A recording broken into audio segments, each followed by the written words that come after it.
បាទអងមីងលើកទី1ដែលខ្ញុំឃើញគោនៅក្នុងចកាតរ៉េនព្រោះធម្មតាចកាតរ៉េនគេថែទាំហើយគេមើលអីចឹងទៅគេអត់ឲ្យមានគោទេតែមិនបានចកានេះមានគោព្រោះយល់មិនដែរ ខ្ញុំគិតថា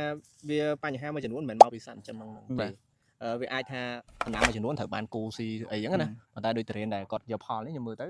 ដំណាក់កាលនេះដូចមិនមានអីដែលត្រូវគូស៊ីណាហើយពីច្រើនគោតែឃើញស្មៅវាស៊ីស្មៅទេបាទអញ្ចឹងខ្ញុំយល់វិញខ្ញុំយល់ថាចកានេះគឺគាត់បានគិតគូដិតដល់ទៅដល់អ្នកដែលនៅចាំចកាអញ្ចឹងនេះគោសម្រាប់អ្នកនៅចាំចកាគោខាងគោមិនខោបាទមកមួយទៀតចង់ចូលអញ្ចឹងមែនតែនទៅគឺរឿងគោនេះគឺវាអត់ទៅស៊ីតំណាំទេឲ្យតែវាស៊ីស្មៅគ្រប់បាទអញ្ចឹងគឺការចិញ្ចឹមគោនៅក្នុងនេះគឺបានទាំងផលតំណាំផងបានផលគោផងគោនេះដូចសំលុយអញ្ចឹងអ្នកគោបាទគោស្អាតគោស្អាតមើលនេះមាន2 3មិនមែនតែមួយបាទមិនមានណានេះមើលវាចូលក្រោមដើមត្រេនក៏វាអត់ស៊ីដែរបាទឃើញទេហើយបងប្អូនកុំភ័យណាបាទគោទៅពេលយើងចិញ្ចឹមវាអញ្ចឹងទៅខ្ញុំគិតថាទី1វាជួយសម្អាតស្មៅយើងទី2វាលាមកវាណាទៅទៅជាអាចថាជាជីសរីរាង្គសម្រាប់ចកានេះមួយចំនួនទៀតបាទហើយនេះឃើញទេពងស៊ីស្មៅនេះណាអញ្ចឹង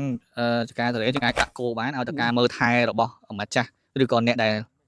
នៅមើលថែផ្ទាល់ហ្នឹងគាត់ឲ្យចំណីវាបានល្អអញ្ចឹងគាត់បានចំណេញ2ក្នុងពេលតែមួយបាទអរគុណ